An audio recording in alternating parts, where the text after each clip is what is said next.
அள்ள அள்ள குறையாதது அட்சய பாத்திரம். அது நமக்கு தெரியும், கேள்விப்பட்டிருக்கிறோம். ஆனால் போட போட நிரம்பாத ஒரு பாத்திரம் உண்டு. அது என்ன தெரியுமா? நம்மளில் பல பேர்கிட்ட அந்த பாத்திரம் உண்டு. அதுதான் பேராசை அப்படிங்கிற பாத்திரம். அதை நிறைவு செய்யவே முடியாது. பேராசையை பற்றி சுஃபி இலக்கியத்தில் ஒரு பிரபலமான கதை உண்டாம். அதை ஒரு பெரியவர் எடுத்து சொல்லியிருக்கிறார். ஒரு மன்னர் நகர்வலம் போயிட்டுருக்கார். ஒரு பிச்சைக்காரன் மன்னர் எதிரில் வரான். பிச்சை போடுங்கோங்கிறான். என்னுடைய அமைதியை கெடுக்காதே போங்கிறார் மன்னர். அவன் சிரிக்கிறான். அரசே, உங்களுடைய அமைதி கெடக்கூடிய நிலையில் இருந்தால் அதுக்கு பேர் அமைதியே கிடையாது அப்படின்னு நானா. எதிரில் நிற்கிறது வெறும் பிச்சைக்காரன் இல்லை, யோகி அப்படிங்கிறத மன்னர் புரிஞ்சுக்கிட்டார். துறவியே, உங்களுக்கு என்ன வேணும்னாலும் கேளுங்க, கொடுக்குறேன்னாராம். அந்த துறவி மறுபடியும் சிரிக்கிறார். அரசே, உங்களால் முடியாததையெல்லாம் கொடுக்க முடியும்னு சத்தியம் செய்யாதீங்க அப்படின்னார். மன்னருக்கு கோபம் வந்துட்டுது. என்ன இவர் இப்படி சொல்கிறாரே அப்படின்னு நினச்சார். நகர்வலத்தை பாதியிலேயே நிறுத்தினார். வாங்க அரண்மனைக்குன்னார். துறவியை அழைச்சிக்கிட்டு அரண்மனைக்கு வந்துட்டார். துறவி தன்கிட்ட இருந்த பிச்சை பாத்திரத்தை நீட்டினார். இது நிறைய எனக்கு பொற்காசுகள் வேணும் அப்படின்னாராம். அவ்வளவு தானா, இது ஒரு பெரிய காரியமா அப்படின்னு கையை தட்டினாராம் மன்னர். ஒரு பெரிய தாம்பாளம் நிறைய பொற்காசுகள் சேர்ந்தது. அதை அள்ளி போட்டார். போட போட அந்த பிச்சை பாத்திரம் நிரம்பவே இல்லை. பொற்காசுகள் போட போட அவ்வளவையும் உள்ளே வாங்கிக்கிட்டே இருக்குது. அரசாங்க கஜானாவே காலி ஆகிட்டுது. மூட்டை மூட்டையாக பொற்காசுகளை கொட்டி பார்த்துட்டாங்க. அது முழுங்கிக்கிட்டே இருக்குது. கடைசி வரைக்கும் அந்த பிச்சை பாத்திரம் நிரம்பவே இல்லை. அரசர்கிட்ட இருந்த கர்வம் போயிட்டுது. அப்படியே பொத்துன்னு துறவி காலில் விழுந்தார். அப்போ அந்த துறவி சொன்னாராம், மன்னா, இந்த பிச்சை பாத்திரத்தை உங்களால் மட்டும் இல்லை, வேற யாராலையும் நிரப்ப முடியாது. அதுக்கு என்ன காரணம்னா, இது சாதாரண பிச்சை பாத்திரம் இல்லை, பேராசைகளோடு வாழ்ந்து செத்துப்போன ஒரு மனிதனின் மண்டை ஓடுது அப்படின்னாராம். பாருங்கள், இதுதான் அந்த சுஃபி இலக்கிய கதை. செத்த பிறகும் நிறைவு இல்லைன்னா அது எப்பேற்பட்ட பேராசையாக இருக்கும்னு யோசித்து பார்த்துங்க. நம்மால் ஒருத்தர் கல்யாணம் பண்ணிக்க பொண்ணு பார்த்துக்கிட்டு இருந்தார். அழகு, அறிவு, படிப்பு எதுவும் தேவையில்லை, பணம் மட்டும் இருந்தால் போதும் அப்படின்னு பார்க்குறவங்ககிட்டெல்லாம் சொல்லி வச்சார். ரொம்ப நாளைக்கு அப்புறம் ஒரு பணக்காரர் கிடைச்சார். அவர் சொன்னார், இதை பாருங்கள், எனக்கு 20 வயசில் ஒரு மகள், அவளை நீங்கள் கல்யாணம் பண்ணிக்கிட்டால் 2 லட்சம் பணம் கொடுப்பேன். 25 வயசில் ஒரு பொண்ணு, அவளை கல்யாணம் பண்ணிக்கிட்டால் 2.5 லட்சம் தருவேன். 30 வயசில் ஒரு பொண்ணு இருக்கா, அவளை கல்யாணம் பண்ணிக்கிட்டால் 3 லட்சம் தருவேன். என்ன சொல்கிற அப்படின்னாராம். இவன் கொஞ்ச நேரம் யோசித்து பார்த்துருக்கான். அதுக்கப்புறம் மெதுவாக அவரை நிமிர்ந்து பார்த்து, ஏன் சார், உங்ககிட்ட 50 வயசில் ஏதாவது பொண்ணு இருக்கா அப்படின்னு கேட்டானான். ஒரு மனுஷனுக்கு 3 விதத்தில் கர்வம் உண்டாகிறதுக்கு வாய்ப்பு உண்டு. பணம், பதவி, புகழ்.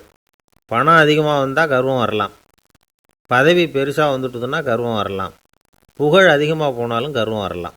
இந்த 3 வகையான கர்வத்துக்கும் இடம் கொடுக்காமல் இருக்கிறாங்க பாருங்கள், அவங்க தான் சிறந்த மனிதர்கள். ஒரு பெரிய பொறுப்பில் இருக்கிறவங்களுக்கு கர்வம் வந்துடக்கூடாது. அப்படி வந்துட்டுதுன்னா அது எல்லாருக்கும் இடைஞ்சல். ஒரு ராஜா இருந்தார். அவர் ஒரு நாள் தன்னுடைய தலைநகரத்தை சுற்றி வந்துக்கிட்டு இருந்தார். ஒரு இடத்துல ஒரு அழகான நிலத்தை பார்த்தார். ஆஹா, இந்த இடத்துல நமக்குன்னு ஒரு மாளிகையை கட்டினா எவ்வளோ நல்லாயிருக்கும் அப்படின்னு நினச்சார். ராஜா நினச்சா அது முடியாத காரியமா? சரி, இந்த நிலம் யாருக்கு சொந்தம்னு விசாரிங்க அப்படின்னார் பக்கத்தில் இருந்தவங்கக்கிட்ட. அவங்கெல்லாம் ஓடி போய் விசாரித்தாங்க. அந்த இடம் ஒரு வயசான கிழவிக்கு சொந்தம், வயசான அம்மாவுக்கு சொந்தமாக. அந்த அம்மா தான் அதில் ஒரு குடிசையை போட்டு குடியிருந்துகிட்டு இருக்கிறாங்க. சரி, அந்த நிலத்துக்கு ஒரு விலையை நிர்ணயம் பண்ணி அதை அந்த வயசான அம்மாக்கிட்ட கொடுத்துருங்கோ அப்படின்னு உத்தரவு போட்டார் ராஜா. ஆனால் அந்த அம்மா, இது எங்கள் பூர்வீக இடம், இதை விற்க மாட்டேன் அப்படின்னு சொல்லிவிட்டுது. சரி, 2 பங்கு விலை கொடுக்குறோம்னு சொல்லி பாருங்க அப்படின்னாங்க. அப்படியே சொன்னாங்க அரண்மனை ஆட்கள். அதுக்கும் சம்மதிக்கலை அந்த அம்மா. இதை கேள்விப்பட்டதும் ராஜாவுக்கு கோபம் வந்துட்டுது. தன்னுடைய ஆளுங்களை கூப்பிட்டார். போய் அந்த குடிசையை பிரித்து எறிங்க, காசெல்லாம் ஒன்றும் கொடுக்காதீங்க அப்படின்னு கத்தினார். அவ்வளோதான். அடுத்த நிமிஷம் அரண்மனை ஆசாமிகள் போனாங்க, குடிசையை பிரித்து எரிஞ்சாங்க. அந்த வயசான அம்மா இருக்குது, அதுவும் அந்த இடத்த விட்டு துரத்தி விட்டாங்க. அந்த இடத்துல ஒரு அரச மாளிகையை கட்டி முடிச்சிட்டாங்க. அந்த வயசான அம்மா பாவம், ராஜாவே இப்படி பண்ணால் யார்கிட்ட போய் முறையிட முடியும்? ஒரு ஞானி இருந்தார், அவர்கிட்ட போய் சொன்னாங்க. அவர் இவங்க சொன்னதை கேட்டு மனசில் வச்சுக்கிட்டார். ஒரு நாள் அந்த ராஜாவே இந்த ஞானியை கூப்பிட்டார். புதுசாக ஒரு மாளிகை கட்டியிருக்கிறேன், வந்து பாருங்கன்னு. சரின்னு சொல்லி இந்த பெரியவர் ஒரு நாள் அந்த மாளிகைக்கு போனார். சும்மா போகல, ஒரு கழுதையையும் ஓட்டிகிட்டு போனார். கொஞ்சம் சாக்குகள், வெத்து சாக்கு, அதையும் எடுத்து கழுதை முதுகில் போட்டு கழுதையை ஓட்டிகிட்டு போகிறார். ராஜா பார்த்தார். அவருக்கு இது ஆச்சரியமாக இருந்தது. என்ன இது, மாளிகைக்கு வந்துட்டு போங்கன்னு கூப்பிட்டா கழுதை சாக்கு இதெல்லாம் கொண்டு வராரே, ஒன்றும் புரியலையேன்னு நினச்சார். எதுக்காக இதெல்லாம்னு கேட்டார். அரசருடைய தோட்டத்திலேருந்து கொஞ்சம் மண் எடுத்துகிட்டு போகிறதுக்கு ஆசைப்பட்றேன், அதுக்கு நீங்கள் அனுமதி கொடுக்கணும் அப்படின்னாரு இவர். இது என்ன வேடிக்கையான கோரிக்கையாக இருக்குது அப்படின்னு நினச்சார் ராஜா. இருந்தாலும் மண் தானே கேட்குறாரு, எடுத்துகிட்டு போகட்டுமே அப்படின்னு நினச்சார். சரின்னு அனுமதி கொடுத்தார். அந்த பெரியவர் தோட்டத்துக்கு போனார், மண்ணை வெட்டினார், சாக்கில் போட்டு நிரப்புனார். ராஜாவை கொஞ்சம் கிட்ட வாங்கன்னு கூப்பிட்டார். இந்த மண் மூட்டையை தூக்கி கழுதையோட முதுகில் வைக்கணும், கொஞ்சம் உதவி பண்ணுங்கன்னார். பண்ணுறேனே அப்படின்னு சொல்லி ராஜா கிட்ட போனார். மூட்டையை தூக்கி பார்க்குறாரு, முடியல, திணறி போயிட்டார். இப்போ அந்த ஞானி பேசினாராம். அரசே, இந்த ஒரு சாக்கு மண்ணையே உங்களால் தூக்க முடியல, அந்த கிழவிகிட்ட இருந்து அந்த அக்கிரமமாக அபகரித்த இந்த தோட்டம் பூராவையும் சுமக்கணும்னு ஆசைப்படுறீங்களே, அது உங்களால் முடியுமா அப்படின்னு கேட்டாராம். ராஜா யோசனை பண்ண ஆரம்பித்தார். தன்னுடைய செயலுக்காக வருத்தப்பட்டாராம். அந்த வயசான அம்மாவை உடனடியாக வரவழைச்சார். தாயே, தப்பு பண்ணிட்டேன், என்னை மன்னிச்சுக்குங்க, இன்னையிலேருந்து இந்த மாளிகையும் தோட்டமும் உங்களுக்கு தான் சொந்தம் அப்படின்னு சொல்லிவிட்டாராம். போகிறப்ப இந்த உலகத்திலேருந்து எண்ணத்தை எடுத்துகிட்டு போக போகிறோம், அதனால் ரொம்பவும் அலட்டிக்க வேண்டியதில்லை, கர்வப்பட வேண்டியதில்லை அப்படிங்கிறது ஒரு பெரிய உபதேசம். ஒரு பெரிய மனுஷன் சாக கிடந்தார், ரொம்பவும் அழுதார். ஏன் அழறீங்க அப்படின்னு கேட்டாங்க சுற்றி இருந்தவங்க. நான் சாகிறதுக்காக கவலைப்படலை, நான் நம்ம ஜனங்களுக்காக எவ்வளவோ காரியம்லாம் செஞ்சுக்கிட்டு வந்தேன். நான் செஞ்சுக்கிட்டு வந்த சேவையை இனிமேல் யார் செய்ய போகிறாங்க, அது யாரால் முடியும், அதை நினச்சி தான் அழறேன் அப்படின்னாராம். ஒருத்தர் முன்னாடி வந்தார். அதுக்காக நீங்கள் கவலைப்படாதீங்க, உங்கள் சேவையை தொடர்ந்து செய்கிறதுக்கு என்ன மாதிரி இளைஞர் பட்டாலும் தயாராக இருக்குது, இருந்தாலும் எங்கள் கவலை என்னென்னா அப்படின்னு இழுத்தார். என்ன சொல்லுங்கன்னு கேட்டார் அவர். நீங்கள் இது வரைக்கும் என்ன சேவை செஞ்சுக்கிட்டு வந்தீங்க, அதுதான் எங்களுக்கு இன்னமும் புரியாத புதிராக இருக்குது அப்படின்னாராம் அவர். இந்த உலகத்தில் எல்லாருக்கும் மகிழ்ச்சி தரக்கூடிய ஒரு பொருள் எது? இது ஒரு முக்கியமான கேள்வி. இந்த கேள்விக்கு பொருத்தமான ஒரு பதிலை உங்களால் சொல்ல முடியுமா? அதாவது கொஞ்சம் யோசித்து பார்த்தா பணம்னு சொல்லலாமா? இப்போ கையில் காசு இல்லாதவங்ககிட்ட ஒரு 10 ரூபாயை கொடுத்தா அது அவனுக்கு சந்தோஷத்தை கொடுக்கும். ஏற்கனவே வருமான வரி பிரச்சனையில் சிக்கி இருக்கிறவர்கிட்ட இன்னும் கொஞ்சம் பணம் இந்தாங்கன்னு சொல்லி கொடுத்தோம்னா அது அவருக்கு சங்கடத்தை தான் கொடுக்கும். அதனால் அந்த கேள்விக்கு பணங்கிறது பொருத்தமான பதிலாக இருக்க முடியாது. கேள்வி என்னன்னா, இந்த உலகத்தில் எல்லாருக்கும் மகிழ்ச்சி தரக்கூடிய ஒரு பொருள் எது? சரி, இனிப்புன்னு சொல்லலாமா? ஏன்னா எல்லாருக்கும் இனிக்க தானே செய்யும். அதுலேயும் ஒரு சிக்கல் இருக்குது. சர்க்கரை வியாதிக்காரங்களுக்கு அது என்ன சந்தோஷத்தையாக கொடுக்கும்? ஆக எல்லாருக்கும் வேறுபாடு எதுவும் இல்லாமல் மகிழ்ச்சியை கொடுக்கக்கூடியது வேறு ஏதோ ஒன்று இருக்குது. அது என்னன்னு கண்டுபிடிக்கணும். அதுதான் இன்றைக்கி தகவல். இப்போ அதை கண்டுபிடிக்கணும்னா இந்த கதையை கேட்கணும். அது என்ன கதைன்னா, ஒரு ஊரில் ஒரு ராஜா இருந்தார். அவருக்கும் இதே சந்தேகம் வந்துட்டுது. அதாவது எல்லாருக்கும் இன்பம் தரக்கூடிய பொருள் எது அப்படின்னு. இதுக்கு பதில் தெரிஞ்சுக்கிறதுக்கு ஆசைப்பட்டார். சரி, அதுக்கு என்ன செய்யலாம்னு யோசனை பண்ணார். நாட்டு மக்களுக்கு பகிரங்கமாக ஒரு அறிவிப்பு கொடுத்தார். நம்ம நாட்டு மக்கள் இன்பம் தரக்கூடிய பொருள் எதுன்னு நினைக்கிறாங்களோ அதை கொண்டுக்கிட்டு வந்து அரண்மனையில் உள்ள கண்காட்சி மண்டபத்தில் வைக்கலாம். அப்படி அவங்க வைக்கிற பொருள்களில் எது எல்லாருக்கும் இன்பம் தரக்கூடியதாக இருக்குமோ அதை வச்சவருக்கு 1000 பொற்காசுகள் பரிசு அப்படின்னு அறிவிப்பு கொடுத்துட்டார். ஜனங்கள் இந்த அறிவிப்பை கேட்டாங்க. அதுக்கப்புறம் சும்மா இருப்பாங்களா? 1000 பொற்காசுன்னா சும்மாவா? அவங்க கையில் என்னென்ன கிடைச்சதோ அதையெல்லாம் கொண்டாந்து அரண்மனை காட்சி மண்டபத்தில் வச்சுட்டாங்க. அதுக்கப்புறமா ராஜா அங்கே வந்தார். ஒவ்வொன்றா பார்த்துக்கிட்டே வந்தார். முதல்ல ஒரு குயில் இருந்தது, இனிமையாக பாடக்கூடிய குயில். இந்த குயிலோட இன்னிசை எல்லாருக்கும் இன்பம் தரக்கூடியது தான். இருந்தாலும் காது கேட்காதவங்களுக்கு இந்த இசை எப்படி இன்பம் தர முடியும்? அதனால் இது சரியில்லைன்னு விட்டார். அடுத்தபடியாக போனார். அங்கே என்ன வச்சுருக்குறாங்கன்னு பார்த்தா ஒரு அழகான மயில் அங்கே தோகை விரித்து ஆடிக்கிட்டு இருக்குது. இந்த மயிலோட ஆட்டம் மனசுக்கு இன்பம் தரக்கூடியது தான். இருந்தாலும் பார்வை இல்லாதவங்க இந்த ஆட்டத்தை பார்த்து ரசிக்க முடியுமா? முடியாது. அதனால் இதுவும் சரியில்லை அப்படின்னு சொல்லிவிட்டார். அதுக்கு அடுத்தபடியாக போனார். பல வகையான இனிப்பு பண்டங்களை வச்சுருந்தாங்க. பார்த்தார், வயசானவங்களுக்கும் நோயாளிகளுக்கும் இது இன்பம் தராது, துன்பம் தான் கொடுக்கும் அப்படின்னார். இப்படி ஒவ்வொன்றா பார்த்துக்கிட்டே போகிறார். அழகான மலர்கள், கனிகள், ஓவியங்கள் எதுவுமே பொருத்தமாக தெரியல. சகல பேருக்கும் இன்பம் தரக்கூடிய வகையில் எதுவும் இல்லை. கடைசியாக வந்தார். அங்கே ஒரு களிமண் பொம்மை இருந்தது. அது என்ன பொம்மை தெரியுமா? பசியால் வாடி இருக்கிற ஒருத்தருக்கு ஒரு அம்மா இனிமையாக பேசிக்கிட்டு சோறு போடுறது மாதிரி அந்த பொம்மையை செஞ்சுருந்தாங்க. அதுக்கு கீழே அன்பு அப்படின்னு எழுதியிருந்துதான். ராஜா பளிச்சுன்னு ஒரு முடிவுக்கு வந்தார். அந்த பொம்மையை செஞ்ச சிற்பியை வரவழைச்சார், பரிசு கொடுத்தார். அன்பு ஒன்று தான் எல்லாருக்கும் இன்பம் அளிக்கக்கூடிய பொருள். காது கேட்காதவங்களும் அதை கேட்க முடியும், பார்வை இல்லாதவங்களும் அதை பார்க்க முடியும், குழந்தைகளும் அதை உணர முடியும் அப்படின்னு அதுக்கு விளக்கம் கொடுத்தார் அந்த மன்னர். இந்த உலகத்தில் எல்லாருக்கும் மகிழ்ச்சி தரக்கூடிய ஒரு பொருள் அன்பு தான். அதை புரிஞ்சுக்கிட்டு தான் சில கணவன்மார்கள் மனைவி பேரில் ரொம்ப அன்பை காட்டிக்கிறது வழக்கம். ஒரு வீட்டு வாசப்படி பக்கமாக மழைக்கு ஒதுங்கினார் ஒருத்தர். மழை தூறிக்கிட்டு இருந்தது, இருட்டு நேரம். அந்த வீட்டில் இருந்தவர், இன்றைக்கி ராத்திரி வேணும்னா இங்கேயே தங்கிட்டு காலையில் போங்க அப்படின்னார். உடனே இவர் சொன்னார், ரொம்ப நன்றிங்க, ஒரு 10 நிமிஷத்தில் இதை வந்துவிடுறேன் அப்படின்னு சொல்லிவிட்டு எங்கேயோ ஓடினார். 10 நிமிஷம் கழித்து திரும்பி வந்தார். ஆமாம், எங்கே போயிட்டு வந்தீங்கன்னு கேட்டார் வீட்டில் இருந்தவர். நேராக எங்கள் வீட்டுக்கு போய் மனைவிக்கிட்ட இன்றைக்கி ராத்திரி இங்கேயே தங்கிக்கிறேன்னு சொல்லிவிட்டு வந்துவிட்டேன் அப்படின்னார் அவர். அன்பில் இது ஒரு ரகம். நம்பிக்கை இல்லைன்னா இந்த உலகத்தில் நாம் நடமாடவே முடியாது. அவநம்பிக்கையோடு இருந்துக்கிட்டு இருந்தால் என்றைக்கும் அவஸ்தை தான். நாம் நம்புறது நடக்குதோ இல்லையோ அது வேறு விஷயம்.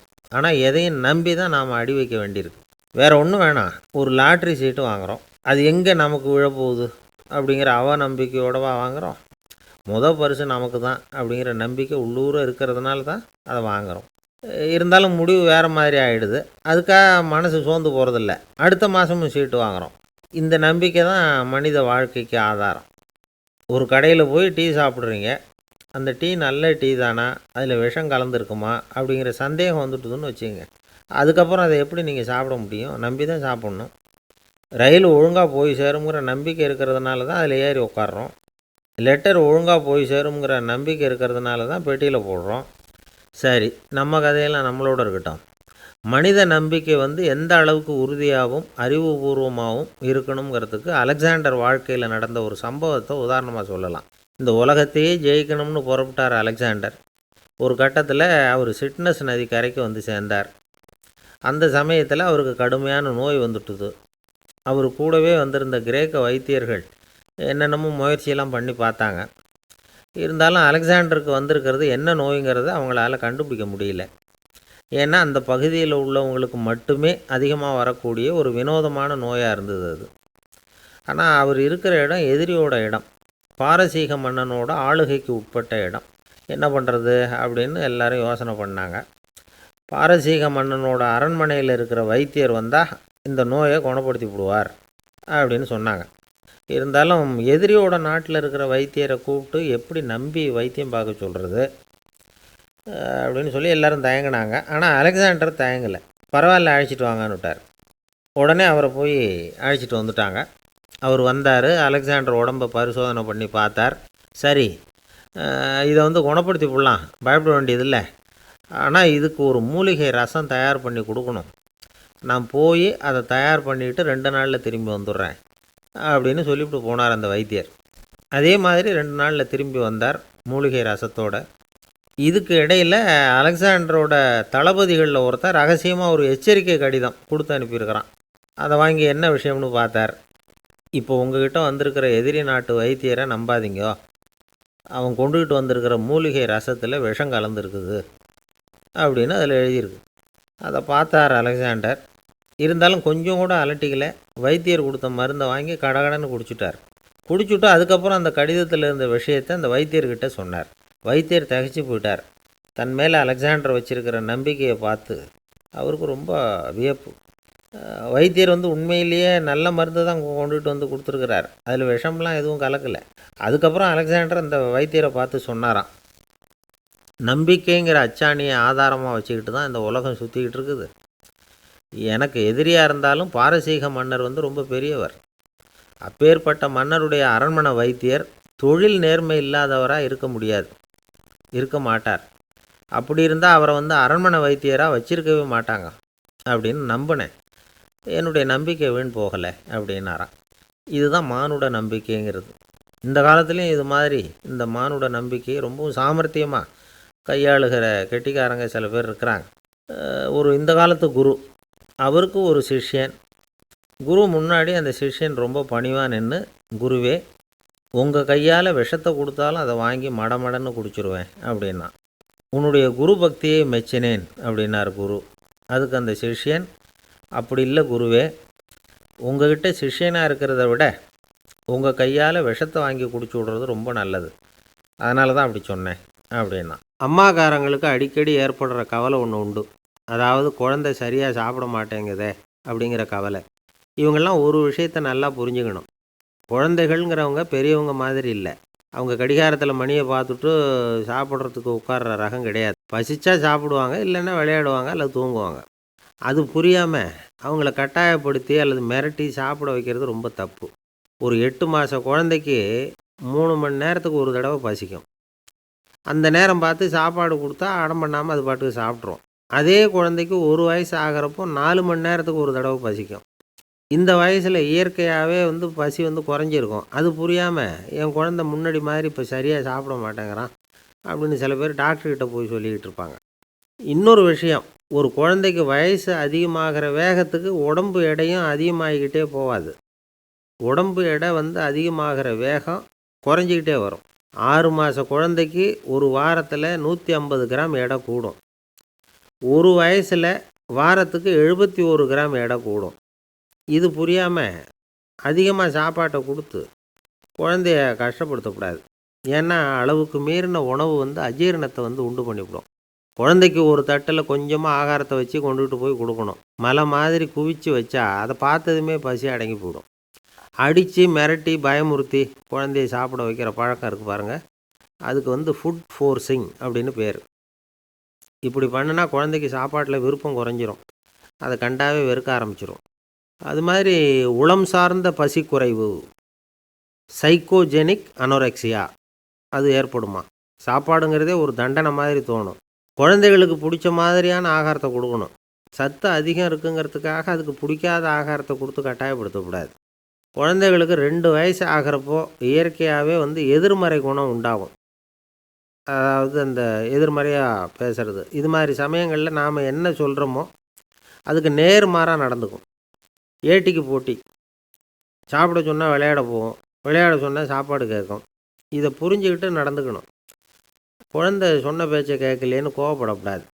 குழந்தை வளர வளர பிடிவாத குணம் வர்றது சகஜம். கேட்டதை வாங்கி கொடுத்தா தான் சாப்பிடுவேன் அப்படின்னு பிடிவாதம் பண்ணும். வாங்கி கொடுத்துடுறது தான் உத்தமம். நீங்களும் அதுக்கிட்ட பிடிவாதம் பண்ணிகிட்டு இருக்கக்கூடாது. ஏன்னா கேட்டது கிடைக்கலையேங்கிற ஏமாற்றம் கூட குழந்தையோட பசியை குறைச்சிரும்.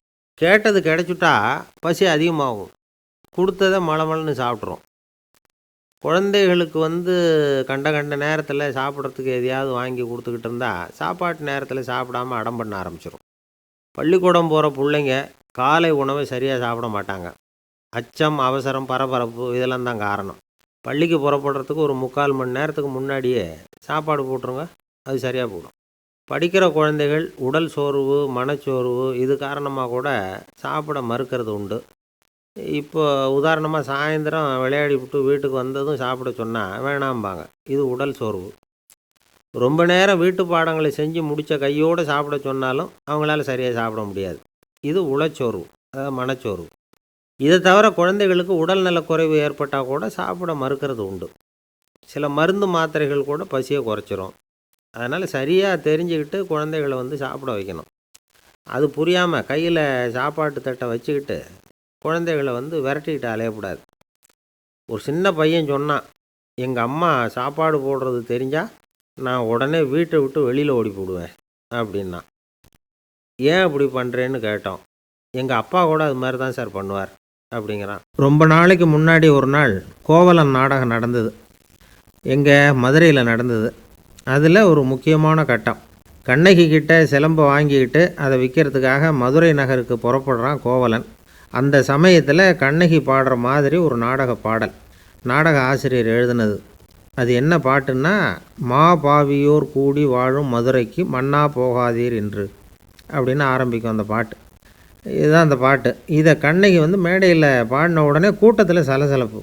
நம்ம ஊர்லேயே நமக்கு முன்னாடியே நின்றுக்கிட்டு மா பாவியோர் கூடி வாழும் மதுரை அப்படின்னு சொல்கிறாங்களே, என்ன தைரியம் அப்படின்னு எல்லாம் குழப்பம் பண்ண ஆரம்பிச்சிட்டாங்க. மக்கள் சத்தம் போட ஆரம்பிச்சிட்டாங்க. எதிர்ப்பு குரல் அது பாட்டுக்கு வர வர அதிகமாக போட்டுது. கொண்டுக்கிட்டு வா அந்த நாடக ஆசிரியரை, எழுதுனது யார் அப்படின்னு ஒரே சத்தம், கூச்சல். வேறு வழி இல்லை. மெதுவாக மேடைக்கு வந்தார் அந்த நாடக ஆசிரியர். 4 பக்கத்திலிருந்தும் கேள்வி கணைகள். மக்களை பார்த்து கொஞ்சம் அமைதியாக இருங்கோ அப்படின்னு சொல்லிவிட்டு தன்னுடைய விளக்கத்தை சொல்ல ஆரம்பித்தார் அந்த நாடக ஆசிரியர். மா அப்படின்னு சொன்னால் திருமகளாகிய லட்சுமி அப்படின்னு அர்த்தம். பா அப்படின்னா கலைமகளாகிய சரஸ்வதி. வி அப்படின்னா மலைமகளாகிய பார்வதி. மா பாவியோர் அப்படின்னா திருமகளும் கலைமகளும் மலைமகளும், இவங்க மூவரும் அப்படின்னு அர்த்தம். இந்த 3 பேரும் வாழ்கின்ற மதுரை புனிதம் நிறைந்தது, சகல செல்வங்களும் நிறைஞ்சது. அப்படிப்பட்ட ஊரில் நான் அணிந்து கொள்ளும் இந்த சாதாரண சிலம்பை யார் வாங்கிக்குவாங்க அப்படிங்கிற எண்ணத்தோடு தான் கண்ணகி அப்படி சொல்கிறா. அதை நினச்சி தான் நான் எழுதினேன். ஆகவே மதுரையை ரொம்ப சிரமப்படுத்தணும், ரொம்ப மோசமாக எழுதணும் அப்படிங்கிற எண்ணம்லாம் எனக்கு கிடையாது. பெருமைப்படுத்தணும்னு நினச்சி தான் அப்படி எழுதினேன் அப்படின்னு விளக்கம் கொடுத்தாராம். இந்த விளக்கத்தை கேட்டதும் எல்லாரும் ரொம்ப சமாதானம் ஆகிட்டாங்களாம். இப்படி விளக்கம் கொடுத்த அந்த நாடக ஆசிரியர் யார் தெரியுமா? அவர் தான் தமிழ் நாடக உலகின் முதல் ஆசான் சங்கரதாஸ் சுவாமிகள். அவருக்கு நகைச்சுவை உணர்வும் அதிகம். 1920ஆம் ஆண்டு திருநெல்வேலியில் அவர் தங்கியிருக்கிறார் நாடகம் நடத்துறதுக்காக. அவர் தங்கியிருந்த வீட்டில் கொசு மூட்டைப்பூச்சி அதிகமாக இருந்திருக்கு. அவரால் தூங்கவே முடியல. அவர் அனுபவித்த தொல்லைகள் ஒரு பாட்டாக உருவாச்சு. வேடிக்கையாக ஒரு பாட்டு எழுதினாராம். மூட்டையும் கொசுவும் ஒரு வீட்டிலே மீட்டிங் போட்டால் முன்னே நிற்க யாரால் முடியும்? கொசு மோகன ராகம் போல சத்தம் போட்டு முன்னே நின்று செய்திடும் யுத்தம். இதை மறுநாள் நாடகத்தில் கோமாளி வேஷம் போட்ட ஒரு சிறுவனை விட்டு பாட வச்சுருக்கார். எல்லாரும் சிரித்து ரசித்தாங்களாம். சங்கரதாஸ் சுவாமிகள் கல்யாணமே பண்ணிக்கல, துறவி மாதிரியே வாழ்ந்திருக்கார். தமிழ் நாடக கலைக்கு தன்னையே அர்ப்பணம் பண்ணிக்கிட்டவர் அவர். 1922 நவம்பர் மாதத்தில் ஒரு நாள் புதுச்சேரியில் அவர் வாழ்க்கை முடிஞ்சுது. அப்போ அவருக்கு வயசு 55. சங்கரதாஸ் சுவாமிகள் நாடக ஆசிரியர் மட்டும் இல்லை, மேடை நாடக இயக்குனர், தயாரிப்பாளர். அவரே ஒரு சிறந்த நடிகர். ஒரு தடவை சாவித்திரி நாடகத்தில் இவர் யமதர்மனாக வேஷம் போட்டு நடிச்சிருக்கிறார். நாடகம் பார்த்துக்கிட்டு இருந்த கருவுற்ற ஒரு பெண்மணிக்கு பயத்தினால அங்கேயே குழந்தை பிறந்துட்டு தான். அந்த நிகழ்ச்சிக்கு அப்புறம் இவர் இந்த வேஷம் போடுறப்போலாம் ஜனங்களுக்கு முன்கூட்டியே எச்சரிக்கை கொடுக்க ஆரம்பிச்சிருவாராம். அதாவது அப்படி யாராவது பயப்படுறவங்க இருந்தால் கொஞ்சம் கண்ணை மூடிங்க அல்லது எழுந்திரிச்சு போடுங்கன்னு. நடிப்புன்னா அப்படிலாம் இருக்கணும். இந்த காலத்தில் நடிகர் ஒருத்தர் சொன்னார், சார் நான் இந்த நாடகத்தில் நடிக்கிறப்போ முகத்தில் நவரசங்களையும் காட்டி நடித்தேன், உணர்ச்சிகளை எல்லாம் நல்லா காட்டி நடித்தேன். அப்படி இருந்து ஜனங்கள் கல் எடுத்து மேடையில் வீசிவிட்டாங்க சார் அப்படின்னார். நாடகத்தில் உங்களுக்கு என்ன வேஷம் அப்படின்னு கேட்டாங்க. அது செத்து கிடக்கிற பணமாக நடித்தேன் சார் அப்படின்னார். ஒரு ராஜா ஊரெல்லாம் சுற்றி பார்த்துட்டு வரலாம்னு ஒரு நாள் புறப்பட்டு போனார். ஒரு இடத்துல தறி நெசவு வேலை ரொம்ப மும்முரமாக நடந்துக்கிட்டு இருந்தது. ஒரு பெரியவர் தறியால் நெசவு வேலை செஞ்சுக்கிட்டு இருந்தார். பக்கத்தில் ஒரு அழகான பொண்ணு உட்காந்து நூலை சுற்றிக்கிட்டு இருக்குது. ராஜா அந்த பெரியவரை பார்த்து யார் இந்த பொண்ணுன்னு விசாரித்தார். ராஜா அப்படி கேட்டதும் அவருக்கு ரொம்ப பெருமையாக போயிட்டுது. ஏன்னா உட்காந்துருந்தது அவரோட மகள். அரசே, இது என்னுடைய மகள், இவ வேகமாக நூல் திரிக்கக்கூடியவள், வைக்கோலை எடுத்து இவ திரிச்சா கூட அது எல்லாம் பவுனிழையாக வெளியில் வரும் அப்படின்னு ஒரு ராசி இவளுக்கு அப்படின்னு ரொம்ப பெருமையாக ராஜா கிட்ட சொன்னார். ராஜா இதை கேட்டதும் அசந்துட்டார். அப்படியா, இவ்வளவு அழகும் சாமர்த்தியமும் உள்ள இந்த பொண்ணு என்னோட வரட்டுமே, இவளை என் மருமகளை ஆக்கிக்கிறேன் அப்படின்னார் ராஜா. அந்த பெரியவருக்கு ஒன்றும் புரியல. ஏதோ கொஞ்சம் பெருமையாக சொல்ல போக அது இப்படி ஆகிட்டுதே அப்படின்னு கவலைப்பட்டார். இருந்தாலும் ராஜா பேச்சை தட்ட முடியுமா? மகளை அனுப்பி வச்சுட்டார். ராஜா அந்த பொண்ணை அரண்மனைக்கு அழைச்சிட்டு வந்தார். அங்கே ஒரு அறையில் வச்சு பூட்டி விட்டார். அந்த ரூமு நிறைய வைக்கோலை கொண்டாந்து போட்டு அடைச்சாங்க. 3 ராட்டைகள் வேறு வச்சுருந்தாங்க. நாளைக்கு பொழுது விடியறதுக்குள்ளே நீ இந்த வைக்கோலையெல்லாம் தங்க இழைகளாக மாற்றி காட்டணும். நாளைக்கு காலம்புற நான் இந்த அறை கதவை திறப்பேன். உன் தகப்பன் சொன்னது மாதிரி எல்லாம் தங்கமாக மாறி இருக்கணும், இல்லைன்னா நீ உயிர் தப்ப முடியாது அப்படின்னு உத்தரவு போட்டார். பாவம் அந்த பொண்ணு என்ன பண்ணும், பகல் பூரா அழுதுகிட்டே உட்காந்துருக்குது. ராத்திரி பூராவும் தூக்கம் வரல. மறுநாள் அதிகாலை நேரத்தில் யாரோ கதவை தட்டுற சத்தம் கேட்டுது. பயந்துக்கிட்டே கதவை திறக்கிறா. திறந்து பார்த்தா வெளியில் 3 அவலட்சணமான பெண்கள். ஒருத்திக்கு கால் அகலமாக முறை மாதிரி இருக்குது, இன்னொருத்திக்கு கட்டை விரல் கரண்டி மாதிரி பெருசாக இருக்குது, 3ஆவது பொண்ணுக்கு உதடு தடித்து ரப்பர் மாதிரி தொங்கிக்கிட்டு இருக்கு. யார் நீங்கள், உங்களுக்கு என்ன வேணும் அப்படின்னு கேட்குது இந்த பொண்ணு. நாங்கள் உங்களுக்கு உதவி செய்கிறதுக்கு தான் வந்திருக்குறோம் அப்படின்னு சொல்லி உள்ளே வந்தாங்க, உட்காந்தாங்க. கொஞ்ச நேரத்துக்குள்ளே உள்ளே இருந்த வைக்கோலையெல்லாம் தங்க இழைகளாக மாற்றி கொடுத்துட்டு போயிட்டாங்க. காலையில் ராஜா வந்தார், பார்த்தார், ஆகா பேஷுனார். இன்னும் கொஞ்சம் வைக்கோலை கொண்டாந்து அந்த ரூமில் போட சொன்னார். இந்த வைக்கோலையும் இன்றைக்கி தங்கமாக மாற்றிவிடு, நாளைக்கு மறுநாள் உனக்கும் இளவரசனுக்கும் கல்யாணம்னு சொல்லிவிட்டார். இன்றைக்கி ராத்திரி அந்த 3 பொண்ணுங்களும் வந்தாங்க, வைக்கோலை பொண்ணு இழைகளாக மாற்றினாங்க, புறப்பட்டாங்க. இந்த பொண்ணு அவங்க காலில் விழுந்து வணங்கினா. என் உசுரை காப்பாற்றினீங்க, உங்களுக்கு நான் என்ன கைமாறு செய்ய போகிறேன் அப்படின்னா. பயப்படாத, நீ விரும்பினா எங்களுக்கு ஒரு உதவி செய்யலாம். உன்னுடைய கல்யாணத்துக்கு நாங்கள் 3 பேரும் வரோம். நீ எங்களை வரவேற்று ராஜாக்கிட்டேயும் இளவரசர்கிட்டையும் நாங்கள் உன்னோட பெரியப்பா பொண்ணுங்கன்னு சொல்லி அறிமுகப்படுத்தி வை, நாங்கள் விருந்து சாப்பிட்டுட்டு போயிடுறோம் அப்படின்னாங்க. ரொம்பவும் சந்தோஷமாக சரின்னு ஒத்துக்கிட்டா. கல்யாண நாள் வந்தது. கல்யாணம் ரொம்ப கோலாகலமாக நடந்துக்கிட்டு இருக்கு. எல்லா தேசத்து ராஜா ராணிகளும் வந்துக்கிட்டு இருக்கிறாங்க. அந்த 3 அவலட்சணமான பொண்ணுங்களும் சேர்ந்தாங்க. யார் இவங்கன்னு கேட்டார் ராஜா. என் பெரியப்பா பொண்ணுங்க அப்படின்னா அந்த பொண்ணு. காலும் உதடும் கட்டை விரலும் ஏன் இப்படி உங்களுக்கு அவலட்சணம் ஆயிட்டுது அப்படின்னு கேட்டார்.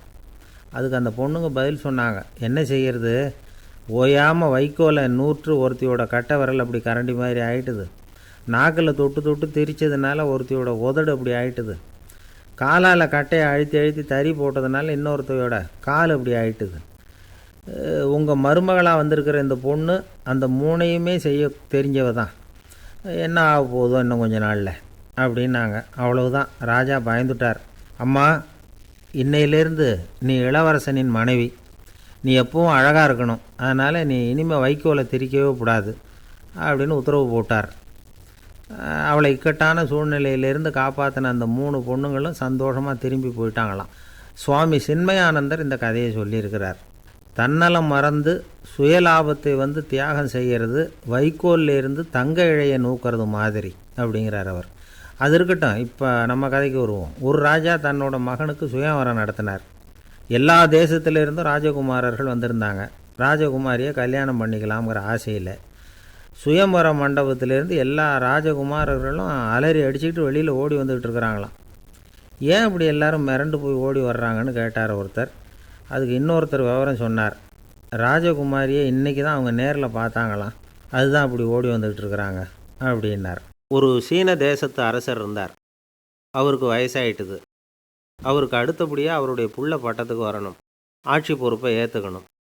ஒரு நல்ல தலைவனுக்கு இருக்க வேண்டிய பண்புகள்லாம் தன்னுடைய மகனுக்கு இருக்கணும்னு விரும்பினார் அந்த அரசர். அதனால் இளவரசனை பக்கத்தில் இருந்த ஒரு குரு கிட்ட அனுப்புனார்.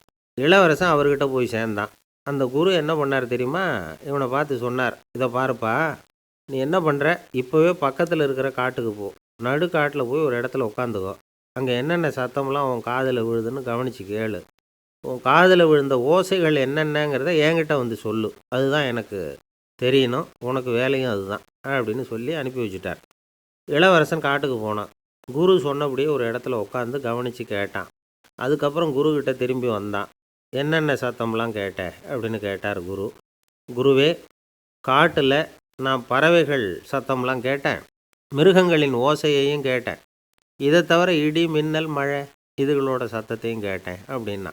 குரு யோசனை பண்ணார், நீ இன்னமும் சரியாக கேட்கல, அதனால் மறுபடியும் காட்டுக்கு போ, கொஞ்ச நாள் தங்கியிருந்து கேட்டுட்டு வா அப்படின்னார். இளவரசனுக்கு ஒன்றும் புரியல.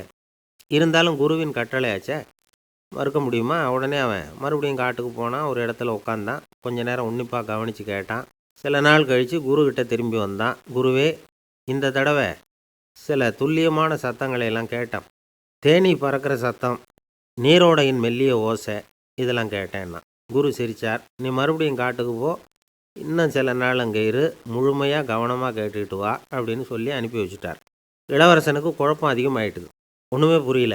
மறுபடியும் காட்டுக்கு போனான். மௌனமாக ஒரு இடத்துல உட்காந்துட்டான். அப்படியே தியானத்தில் ஆழ்ந்துட்டான். சில நாளில் அவனுக்கு இதுவரை கேட்காத ஓசைகள்லாம் கேட்க ஆரம்பிச்சிட்டுது. இதைத்தான் நான் கேட்கணும்னு என்னுடைய குரு எதிர்பார்த்துருக்கிறாருங்கிறத புரிஞ்சுக்கிட்டான். உடனே குருக்கிட்ட ஓடனான். குருவே, இந்த தடவை காதுகளுக்கு கேட்க முடியாத சில ஓசைகளை கூட என்னால் உணர முடிஞ்சுது. பூ மலருகிற ஓசை, சூரியனால் பூமி சூடாகிறப்போ எழுகிற ஓசை, காலை பனித்துளி இந்த புல்லுலாம் குடிக்கிற ஓசை, இது எல்லாம் என்னால் நல்லா கேட்க முடிஞ்சுது அப்படின்னா.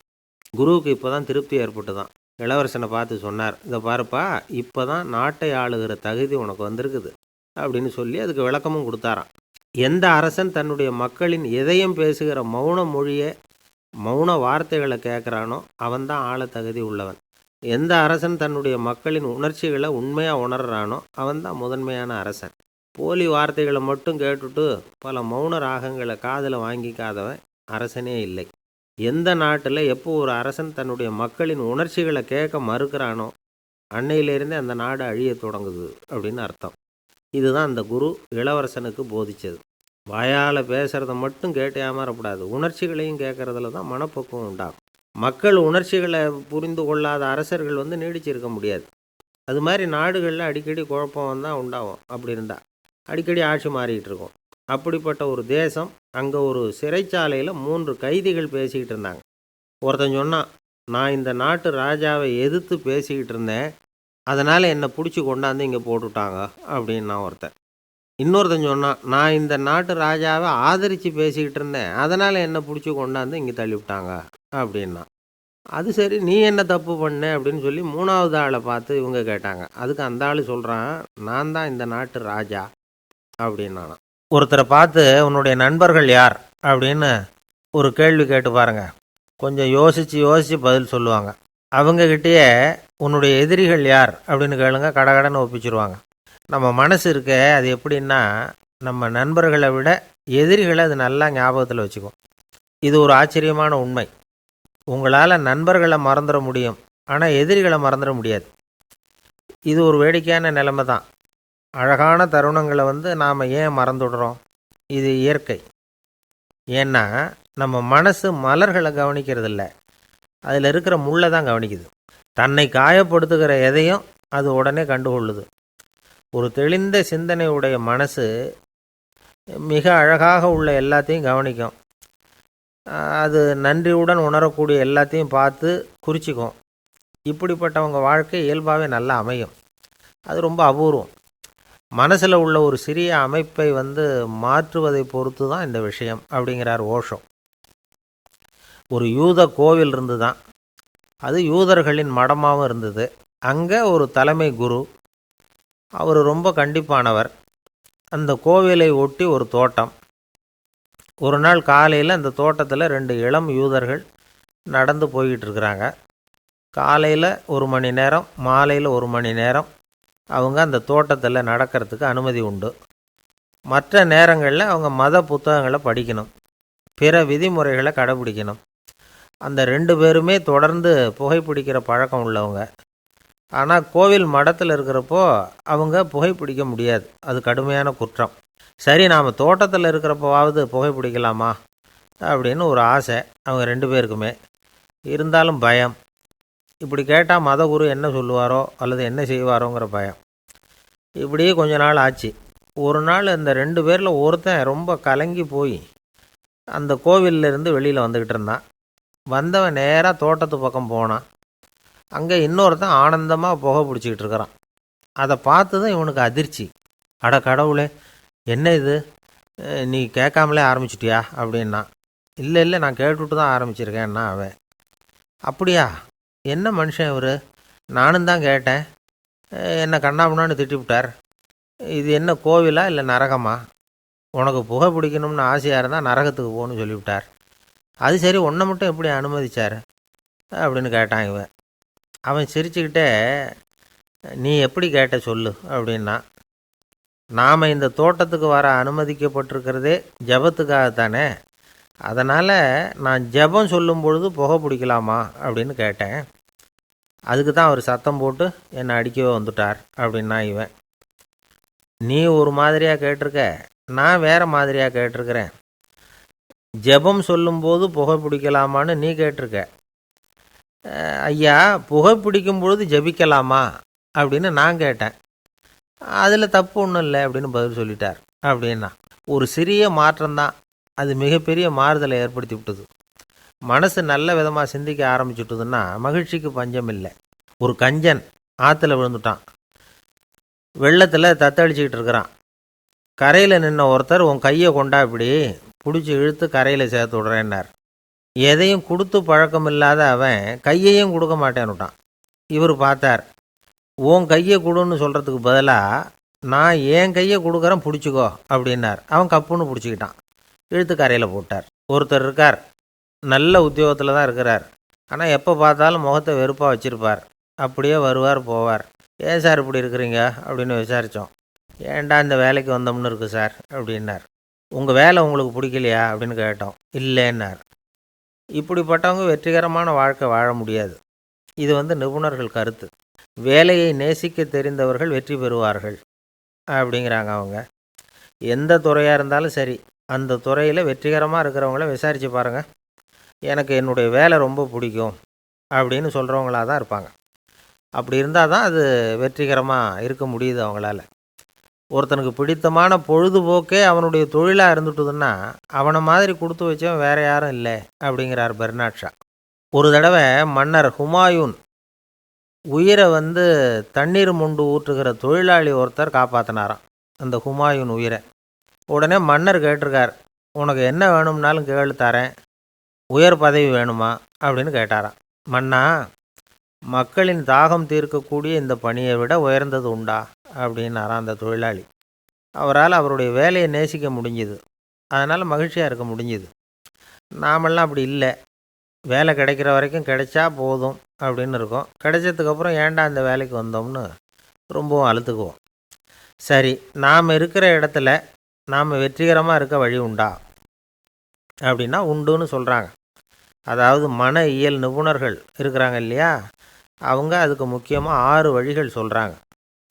நீங்கள் ஒரு அலுவலகத்தில் வேலை பார்க்குறவரா அப்படின்னா இதை கேளுங்க. அதாவது உங்கள் மேலதிகாரி எதிர்பார்ப்புக்கு தகுந்த மாதிரி உங்கள் வேலை இருக்குதா? அப்படி இல்லைன்னா முதல்ல உங்கள் வேலையின் தரம் உயரணும். உங்களுக்கு மேலே கீழே வேலை பார்க்குற பணியாளர்கள்கிட்ட நல்ல விதமாக பழகுறீங்களா? அந்த உறவு முறையில் ஏதாவது குறை இருந்தால் அதை கண்டுபிடிச்சி சரி பண்ணுங்கள். நம்பிக்கைக்கு உரியவர் அப்படின்னு நீங்கள் பேர் எடுக்கணும். நீங்கள் எடுக்கிற முடிவு நல்ல முடிவாக தான் இருக்கும் அப்படின்னு அடுத்தவங்க சொல்லணும். உங்கள் தோற்றத்துக்கு முக்கியத்துவம் கொடுங்க. இது மனம் உடல் ரெண்டும் சம்மந்தப்பட்டது. அதனால் மனசையும் ஆரோக்கியமாக வச்சுருக்கணும், உடம்பையும் ஆரோக்கியமாக வச்சுருக்கணும். உங்களுடைய நிர்வாகம் செயல்படுற விதத்தை நல்லா புரிஞ்சு வச்சுக்கணும். உங்களுடைய நிர்வாகம் இப்போ ஒரு காரியம் செய்யுதுன்னு வச்சுங்க, ஏன் அப்படி செய்யுது, எதுக்காக அப்படி செய்யுது, அதனுடைய குறிக்கோள் என்ன, அது நீடிக்கிறதுக்கு காரணம் என்ன, இதையெல்லாம் தெரிஞ்சுக்கணும். சிரிப்புக்கு வஞ்சகம் பண்ணக்கூடாது. நல்லா சிரிக்கணும், அப்போ தான் அது திரும்ப கிடைக்கும். கடந்த கால தோல்வியை பற்றி கவலைப்படக்கூடாது. முதலாளி விருப்பம் தெரிஞ்சு நடந்துக்கிறது நல்லது தான். அதுக்காக காக்கா பிடிக்கணுங்கிற அவசியம் இல்லை. உங்களுக்கு ஒரு பொறுப்பான வேலை கிடைக்குது, உடனே சத்தம் குழப்பம் அப்படின்னு சூழ்நிலையை இறுக்கமாக ஆக்கிடக்கூடாது. எந்த சூழலையும் இயல்பாக கையாளக்கூடியவர் அப்படிங்கிறத காட்டணும். இதெல்லாம் உங்கள் துறையில் நீங்கள் வெற்றி பெற நிபுணர்கள் சொல்கிற யோசனைகள். இவ்வளவு விவரமும் சொல்லிவிட்டு ஒருத்தரை பார்த்து கேட்டோம், இப்போ சொல்லுங்கள், நீங்கள் செய்கிற வேலை உங்களுக்கு பிடிச்சிருக்குதா அப்படின்னோம். ரொம்ப ரொம்ப பிடிச்சிருக்குது அப்படின்னார். சரி, என்ன செஞ்சிகிட்ருக்குறீங்க அப்படின்னு கேட்டோம். சும்மா தான் இருக்கிறேன் அப்படின்னார் அவர். அவர் ஒரு பெரிய குடும்பத்தில் பிறந்தவர். இருக்கிற சொத்துக்கள் எல்லாத்தையும் வாரி வழங்கிவிட்டு காட்டுக்கு புறப்பட்டார் தவம் செய்கிறதுக்காக. இருந்தது பூராவும் கொடுத்துட்டார். இனிமேல் எதுவுமே இல்லை கொடுக்கறதுக்கு. அப்போது கடைசியாக ஒருத்தன் கையை நீட்டினான். ஐயா, ஏதாவது கொடுங்கன்னா. அவர் பார்த்தார், கட்டியிருக்கிற வேட்டியை தவிர வேறு எதுவுமே இல்லை. 8 முழம் பட்டு வேட்டி, ஜரிகை கரையோடு இருக்குது. கடைசியாக அதை தான் எடுத்து கட்டிக்கிட்டு அவர் புறப்பட்டுக்கிட்டு இருக்கிறார். அவர் பார்த்தார், எதிரில் அவன் பரிதாபமாக நின்றுக்கிட்டு இருக்கிறான். அந்த 8 முழ வேட்டியை 2ஆக கிழிச்சார். 4 முழத்தை அவங்ககிட்ட கொடுத்துட்டு மீதி 4 முழத்தை தன்னுடைய இடுப்பில் கட்டிக்கிட்டு அவர் காட்டுக்கு போயிட்டார். இவன் என்ன பண்ணான் தெரியுமா? கையில் கிடைச்ச 4 முழத்தை எடுத்துக்கிட்டு கடை வீதிக்கு போனான். பழைய பட்டு வேட்டி ஜருகை இதெல்லாம் விலைக்கு வாங்குகிற வணிகர் ஒருத்தர் இருந்தார். அவர்கிட்ட போனான். இதை விலைக்கு எடுத்துக்கிறீங்களான்னு கேட்டான். அவர் வாங்கி பார்த்தார். ஆஹா, ரொம்ப அருமையான வேட்டி, விலை ஒசந்த ஜருகை, இது ஏது உனக்குன்னு கேட்டார். அவன் நடந்ததை சொன்னான். அப்படின்னா ஒன்று செய், இந்த வேட்டியோட இன்னொரு பாதியையும் மெதுவாக வாங்கிட்டு வந்துரு, உனக்கு நிறைய பணம் தரேன் அப்படின்னார் அந்த வணிகர். இவன் கொஞ்சம் யோசனை பண்ணி பார்த்தான். கொஞ்சம் இருங்க, தான் வந்துவிட்றேன் அப்படின்னு சொல்லிவிட்டு நேராக காட்டுக்கு போனான். அவர் எங்கே இருக்காருன்னு தேடி கண்டுபிடிச்சான். அவர் ஒரு இடத்துல தவக்கோலத்தில் இருக்கிறார். கட்டியிருந்த இடைவேட்டியும் அவரை அறியாமலே நழுவி கீழே விழுந்து கிடக்குது. இவனுக்கு ரொம்ப வசதியாக போச்சு. அவரை கேட்க வேண்டிய அவசியமே இல்லை. மெதுவாக சத்தம் போடாமல் அடிமேல் அடி வச்சு நெருங்கினான். அவர் கண்ணை மூடிக்கிட்டு அவர் பாட்டு நின்றுக்கிட்டு இருக்கார். இவன் மெதுவாக போய் கீழே கிடந்த அந்த துணியை எடுத்துக்கிட்டு சத்தம் போடாமல் திரும்பி நடந்தான். அப்படி கொஞ்சம் தூரம் நடந்திருப்பான்.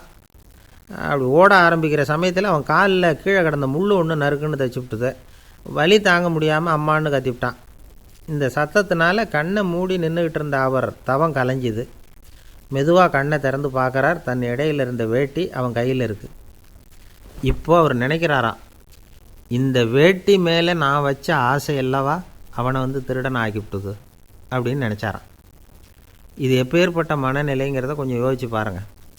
தான் ஒரு பொருள் மேலே வைத்த பற்று இன்னொரு மனிதன் திருடனாக ஆகிறதுக்கு காரணமாயிட்டுதே அப்படின்னு நினைக்கிறார். அப்படி நினச்ச அவர் யார் தெரியுமா? அவர் தான் மகாவீரர். இழந்துட்டேங்கிறியே, நீ என்னத்தை கொண்டு வந்த இங்கே இழக்கிறதுக்கு? நீ என்னத்தை உண்டாக்குன இது அழிஞ்சுட்டுதுன்னு சொல்கிறதுக்கு? இது அவருடைய சிந்தனை.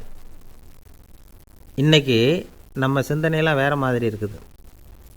ஒருத்தன் நடுத்தெருவில் உட்காந்து அழுதுகிட்டு இருந்தான். அந்த வழியாக வந்தவர் கேட்டார், ஏன்ப்பா அழற அப்படின்னு கேட்டார். 5 ரூபா சார், இந்த இடத்துல விழுந்துட்டுது, ரொம்ப நேரமாக தேடுறேன், கிடைக்காது போல இருக்கு அப்படின்னா. எப்போ தொலைஞ்சுது அப்படின்னு கேட்டார். அது எனக்கு தெரியாது சார், பணத்தை தொலைச்சவன் தேடி பார்த்துட்டு போயிட்டான், நான் அவனுக்கு பின்னாடி தேட வந்தவன் அப்படின்னு சொல்லிவிட்டு மறுபடியும் தேட ஆரம்பித்தானான். என்னுடைய நண்பர் ஒருத்தர், அவருக்கு ஜாதகத்தில் நம்பிக்கை உண்டு. அவரே ஜோசியமெல்லாம் பார்ப்பார். என்ன சார் இந்த காலத்தில் இதையெல்லாம் நம்பிக்கிட்டு இருக்கீங்களேன்னு கேட்டா. உங்களுக்கு ஒன்றும் தெரியாது சார், இந்த உலகத்தில் ஒவ்வொருத்தரும் அவங்கவுங்க செய்கிற நல்லது கெட்டதுக்கு தகுந்த பலனை அனுபவிச்சே தீரணும்பார். அது மட்டும் இல்லை, ஒருத்தன் செத்துட்டா கூட அவன் செஞ்ச பாவ புண்ணியங்கள் கூடவே போயிட்டுருக்கோம்பார். அது எப்படி கூட போகும் அப்படின்னு குதர்க்கமாக கேட்டால் அதுக்கு அவர் ஒரு கதை சொன்னார். அது ரொம்ப சுவாரஸ்யமாக இருந்தது. ஒரு ஊரில் ஒருத்தர் இருந்தாராம். அவர் ஜோசியம் பார்க்குறதுல ரொம்ப கெட்டிக்காரரு. ஒருத்தருடைய தலைமுடியை மட்டும் அவர்கிட்ட காட்டினா போதும், அதை மட்டும் பார்த்துட்டு அவருடைய ஜாதகத்தையே சொல்லிவிடுவாராம். அப்பேற்பட்ட திறமை. அந்த ஆள் ஒரு சமயம் கன்னியாகுமரி கடற்கரைக்கு போயிருந்திருக்கிறார். அங்கே கரை ஓரமாக ஒரு மண்டை ஓடு கிடந்திருக்கு. அதை எடுத்து பார்த்துருக்கிறார். அந்த மண்டை ஓட்டை வச்சுக்கிட்டே அதோட ஜாதகத்தை அலசியிருக்கிறார். இந்த மண்டை ஓட்டுக்கு உரிய ஆசாமி வாழ்க்கையில் ரொம்ப கஷ்டப்பட்டுருக்கிறான், நிறைய கஷ்டத்தை அனுபவிச்சிருக்கிறான், அது தாங்க முடியாமல் தான் கடலில் விழுந்து தற்கொலை பண்ணிகிட்டு இருக்கான் அப்படிங்கிறத அவர் கணிச்சுட்டார். இருந்தாலும் இந்த மண்டை ஓடு இன்னமும் அனுபவிக்க வேண்டியது பாக்கி இருக்குது அப்படிங்கிறதையும் அவர் உணர்றார். அது சரி, ஒருத்தன் உயிரோடு இருக்கிற வரைக்கும் தானே நல்லது கெட்டதை அனுபவிக்க முடியும். செத்ததுக்கு அப்புறமும் பாக்கி இருக்குன்னா அதை எப்படி அனுபவிக்கிறது?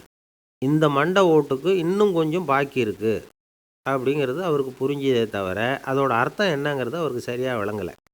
சரி, இதை இன்னும் கொஞ்சம் விவரமாக ஆராய்ச்சி பண்ணி பார்ப்போம் அப்படின்னு நினச்சிக்கிட்டு அதை தன்னுடைய வீட்டுக்கு எடுத்துகிட்டு போயிட்டார். அந்த மண்டை ஓட்டை ஒரு பொட்டியில் வச்சு பூட்டினார். தன்னுடைய தனி அறையில் அதை பத்திரமா வச்சுக்கிட்டார். தினமும் ராத்திரி ஆனதும் தன்னுடைய மனைவியை பார்த்து, நீ போய் பூஜை அறையில் தனியாக படுத்துக்கோ அப்படின்னு சொல்லிவிட்டு இவர் தினம் ராத்திரி 12 மணிக்கு பொட்டியை திறந்து அதை பார்ப்பார். மண்டை ஓடு அப்படியே இருந்ததே தவிர இன்னும் கொஞ்சம் பாக்கி இருக்குங்கிறதுக்கு அர்த்தம் அவருக்கு விளங்கலை. அந்த மண்டை ஓட்டுக்கு இன்னும் என்ன பாக்கி இருக்க போகுது?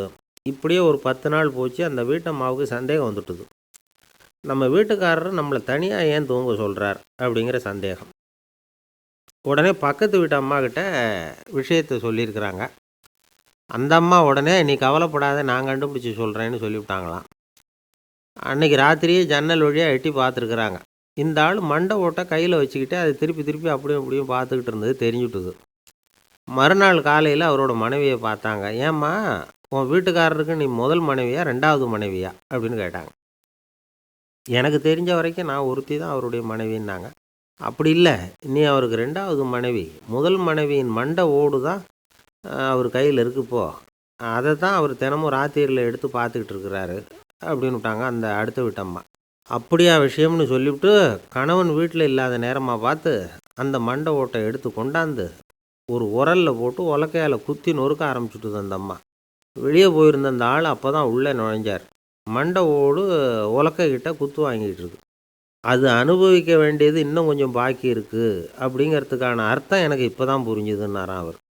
இந்த கதையிலேருந்து நாம் இன்னொரு நீதியையும் புரிஞ்சுக்கணும். அதாவது நம்ம வீட்டை பற்றி நமக்கு தெரியாததெல்லாம் அடுத்த வீட்டுக்காரங்களுக்கு நல்லா தெரியும். ஒருத்தர் ரொம்ப கவலையோடு உட்காந்துருந்தார்.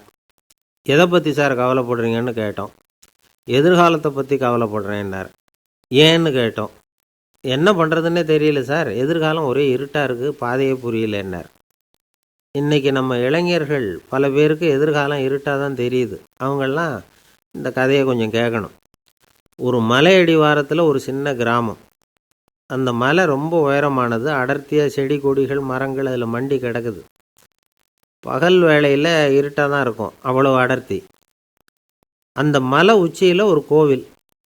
நாள் ராத்திரியே புறப்பட்டால் தான் காலையில் அந்த கோவிலுக்கு போய் சேர முடியும்.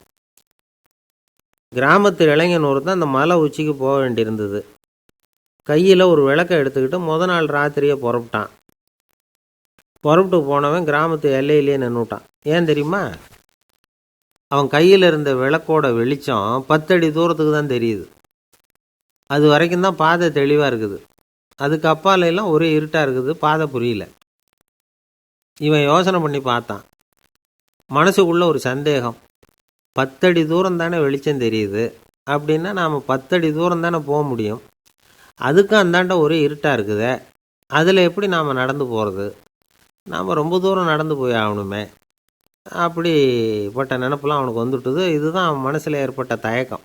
இப்படி யோசிச்சுக்கிட்டே அந்த இளம் ஆசாமி புறப்பட்ட இடத்துலையே நின்றுக்கிட்டு இருக்கிறான். அந்த சமயத்தில் ஒரு வயசான பெரியவர் அந்த பக்கமாக வந்தார். அவர் கையில் இதை விட சின்னதாக ஒரு விளக்கு வச்சுருந்தார். அது எப்படின்னா அது ஒரு 5 அடி தூரத்துக்கு தான் வெளிச்சம் காட்டுது. அவ்வளவு சின்ன விளக்கு. அவரும் மலை உச்சிக்கு போகிறதுக்காக தான் வந்துக்கிட்டு இருக்கிறார். அவரை பார்த்து இவன் கேட்டான், என்ன பெரியவரே, இவ்வளவு சின்ன விளக்கை வச்சுக்கிட்டு அவ்வளவு தூரத்துக்கு எப்படி மலையேற போகிறீங்க அப்படின்னு கேட்டான்.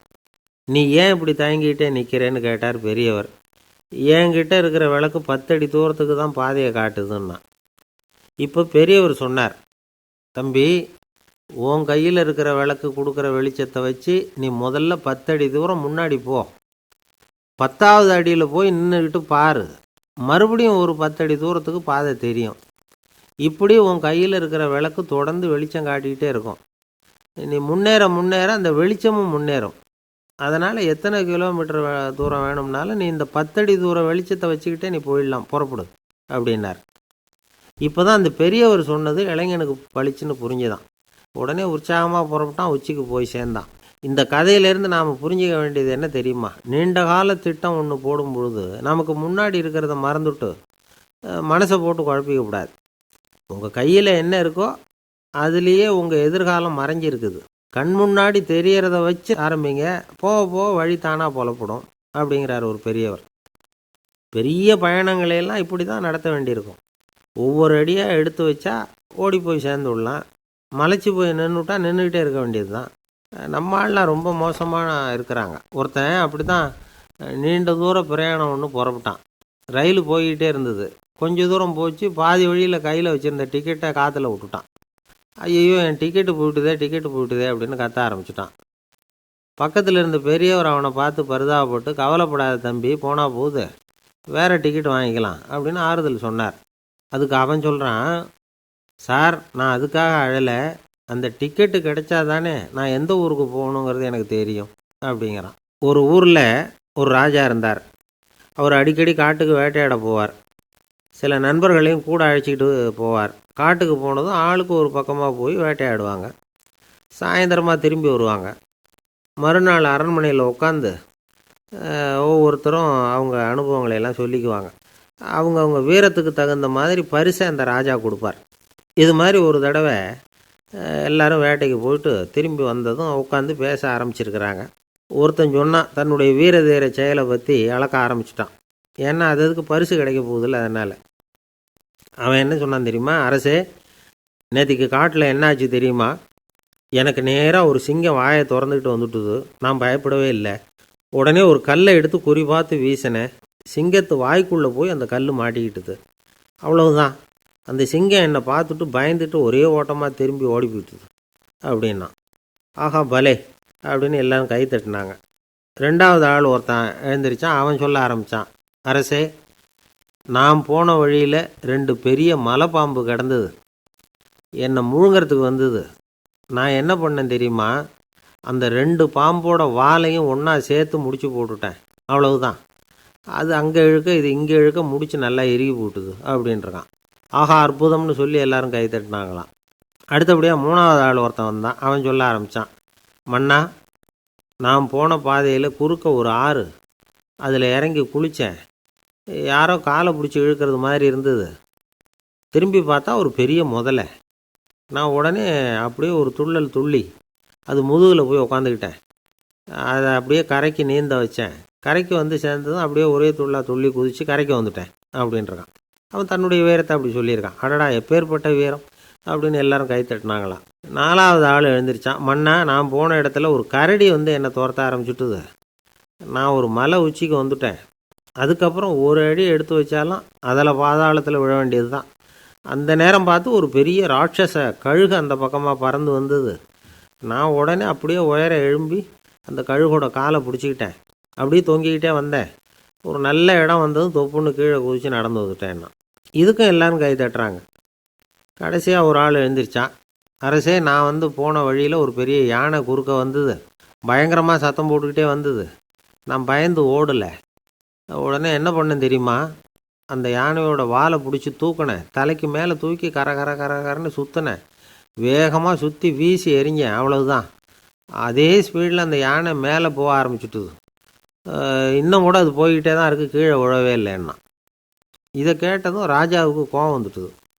என்னை என்ன முட்டாள்னு நினச்சிக்கிட்டு பேசுகிறியா? யானையை வந்து நீ வாலை பிடிச்சி தூக்குன, அதை நான் நம்பணுமா அப்படின்னார்.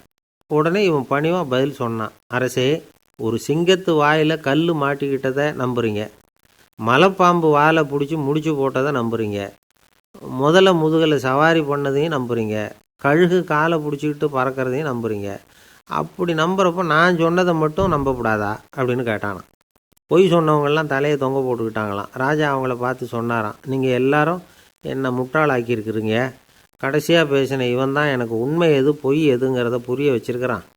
இவன் தான் உண்மையான தைரியசாலி அப்படின்னு சொல்லி அவனுக்கே பரிசையெல்லாம் கொடுத்து பாராட்டினாராம். இப்படி ஒரு கதை. உண்மையை நிலைநாட்டுகிறவன் தான் உண்மையான வீரன் அப்படிங்கிறத இதிலிருந்து நாம் புரிஞ்சுக்கணும். இந்த காலத்துல எல்லாம் பொய் சொன்னால் தான் பிழைக்க முடியுங்கிறது ஒரு சில பேரோட நம்பிக்கை. ஒரு அப்பாவுக்கு தன் மகனுக்கு பொய் சொல்ல தெரியலையேங்கிற கவலை. பொய் சொன்னால் தான் இந்த உலகத்தில் பிழைக்கலாம், ஆனால் இவனுக்கு அது தெரியலையே, அதனால் இவனை அழைச்சிட்டு போய் நடுக்கடலில் விட்டுட்டு வந்துடுவோம் அப்படின்னு அழைச்சிட்டு புறப்பட்டான். கடற்கரைக்கு போனான். மகனுக்கு சந்தேகம், எங்கேப்பா என்னை அழைச்சிட்டு போகிறேன்னு கேட்டிருக்கான். கடலில் மீன் பிடிக்க கற்றுக் கொடுக்க போகிறேன் உனக்கு அப்படின்னானா. நான் ஏற்கனவே மீன் பிடிச்சிட்டேனேன்னானா இவன் மகன். எங்கே அதுன்னு கேட்டிருக்கான் அப்பங்காரன். சுட்டு சாப்பிட்டுட்டேன்ருக்கான் புள்ள. அப்பங்காரன் பார்த்தான், சரி நம்ம புள்ள பொழைச்சிக்கும் அப்படின்னு சொல்லி திருப்பி அழைச்சிட்டு வந்துட்டானான். பிரம்மத்தை அறிந்தவன் பிரம்மமாகறான் அப்படின்னு ஒரு பெரியவர் பேசினார் ஒரு கோவிலில். தைத்திரிய உபனிஷத்து அப்படி சொல்லுதான். இதை கேட்கும் பொழுது நமக்கு ஒரு சந்தேகம் வரும். அது எப்படி? பிரம்மத்தை அறிந்தவன் பிரம்மம் ஆகிறான்னா, சிங்கத்தை அறிந்தவன் சிங்கம் ஆகிறானா, தோசையை அறிந்தவன் தோசை ஆகிறானா? இப்படிப்பட்ட சந்தேகம் நமக்கு வர்றதில் ஒன்றும் ஆச்சரியம் இல்லை. இது இயற்கை. இதுக்கும் அந்த பெரியவரே பதில் சொல்கிறார். சிங்கம் வேற, நாம் வேற. அதனால் சிங்கத்தை அறிந்தவன் சிங்கம் ஆக மாட்டான். ஆனால் பிரம்மம் வேற, நாம் வேற இல்லை. அதனால் பிரம்மத்தை அறிந்தவன் பிரம்மமாகறான் அப்படிங்கிறது அவரோட விளக்கம். மனிதன் அவன்தான் தான் பிரம்மங்கிறது தெரியாதனால தான் அதை வேற எங்கேயோ தேடிட்டு இருக்கிறான். கடைசியில் அது தான் தாங்கிறது புரிஞ்சுக்கிற பொழுது அவன் பிரம்மம் ஆயிடுறான். இதை விளக்கிறதுக்கு ஒரு உபநிஷத்து கதையே இருக்குது. நமக்கு தெரிஞ்ச கதை தான், ஆனால் அதை வேறு விதமான அர்த்தத்தில் விளையாட்டாக சொல்லிகிட்டு இருக்கிறோம். ஒரு சமயம் ஒரு 10 நண்பர்கள் ஒரு காட்டு வழியாக போய்கிட்டு இருக்கிறாங்க. குறுக்க ஒரு நதி, அதை கடந்து அடுத்த பக்கம் போகணும். எல்லாரும் ஒரு வழியாக கடந்து அடுத்த கரைக்கு போய் சேர்ந்துட்டாங்க. அங்கே போய் சேர்ந்ததுக்கப்புறம் எல்லாரும் பத்திரமா வந்து சேர்ந்துட்டோமா அப்படின்னு தெரிஞ்சுக்கிறதுக்காக எண்ணி பார்க்குறான் அந்த கூட்டத்து தலைவன். அவங்க மொத்தம் 10 பேர். ஆனால் இவன் எண்ணி பார்க்குறப்போ 9 தான் வருது. ஏன்னா அவன் தன்னை விட்டுவிட்டான். எதிரில் நிற்கிறவங்கள மட்டுமே எண்ணுறான். ஐயோ 10வது ஆள் எங்கேங்கிறான், பதறான். சரி நீ இரு நான் எண்ணி பார்க்குறேன்னு சொல்லிவிட்டு இன்னொருத்தன் வந்து என்றான். அவனும் தன்னை விட்டுட்டு என்றான். 9 தான் வருது. எல்லாரும் கொய்யோ முறையோன்னு கத்த ஆரம்பிச்சிட்டாங்க. அந்த சமயத்தில் ஒரு பெரியவர் அந்த பக்கமாக வர்றார். என்ன விஷயம்னு விசாரிக்கிறார். 10வது ஆளை 6 அடிச்சுட்டு போட்டுது அப்படின்னு சொல்லி இவங்க அழறாங்க. சரி அழாதீங்க அப்படின்னு சொல்லி அந்த தலைவனை பார்த்து இப்படி வாங்குறார். வர்றான். இப்போ எனக்கு முன்னாடி ஒரு தரம் எண்ணு பார்க்கலாம்ங்கிறார். 1 2 3ன்னு ஆரம்பித்து 9ல் வந்து முடிக்கிறான். உடனே பெரியவர் நீ தான் அந்த 10வது ஆள் அப்படிங்கிறார். இது உண்மை. நாம தான் அது. நாம தான் நம்மளை வேற எங்கேயோ தேடிட்டு இருக்கிறோம். நாம் எங்கேயோ தேடிட்டு இருக்கிறோமே அந்த பிரம்மம் நாம தான். இப்படி ஒரு பெரிய உண்மையை விளக்கறதுக்காக தான் அப்படி ஒரு கதை சொல்லப்பட்டது. ஆனால் அதை வந்து நாம் வேறு விதமாக வேடிக்கையாக உபயோகப்படுத்திக்கிட்டு இருக்கிறோம். எப்படி தெரியுமா? ஒரு ஆத்தங்கரையில் ஒரு 10 பேர் முழிச்சுக்கிட்டே நின்றுக்கிட்டு இருந்தாங்களாம். அந்த பக்கமாக வந்த ஒருத்தன் ஏன் இப்படி முழிச்சுக்கிட்டு நிற்கிறீங்கன்னு கேட்டிருக்கிறான். எங்களுக்கு நீச்சல் தெரியாது, நாங்கள்லாம் அடுத்த கரைக்கு போய் சேரணும் அப்படின்னாங்களாம். சரி நான் கொண்டுட்டு போய் விடுறேன். எல்லாரும் அக்கறைக்கு போய் சேர்ந்த உடனே ஆளுக்கு ₹1 வீதமாக மொத்தம் ₹10 எனக்கு கொடுக்கணும் அப்படின்ட்டுருக்கான் இவன். சரின்னு ஒத்துக்கிட்டாங்க. இவன் ஒவ்வொருத்தராக கையை பிடிச்சி மெதுவாக ஆற்றுல இறக்கி அழைச்சிட்டு போயிட்டான். 9 பேரை கரை சேர்த்துட்டான். 10வது ஆள் பாதி ஆற்றுல போயிட்டு இருக்கிறப்போ திடீர்னு வெள்ளம் வந்துட்டுது. புடி நழுவி போச்சு. கையை விட்டுட்டான். வெள்ளம் அடிச்சிட்டு போட்டுது. அழைச்சிட்டு வந்தவன் நீச்சல் அடித்து தட்டு தடுமாறி கரைக்கு வந்து சேர்ந்துட்டான். கரையில் இருந்தவங்களுக்கு இந்த விஷயம் தெரியாது. இருந்தாலும் இவன் உடம்பு பூரா நனைஞ்சி கொஞ்சம் அதிகமாக மூச்சு வாங்க நின்றுக்கிட்டு இருந்தானா, ஏங்க ஏன் இப்படி மூச்சு வாங்குது, என்ன விஷயம் அப்படின்னு கேட்டாங்களாம். அதுக்கு இவன் கொஞ்சமாக அலட்டிக்காமல் சொன்னானான், வேற ஒன்றும் இல்லை, நீங்கள் கொடுக்க வேண்டிய ₹10ல் ₹1 குறைஞ்சி போச்சு அவ்வளவுதான் அப்படின்னானான்.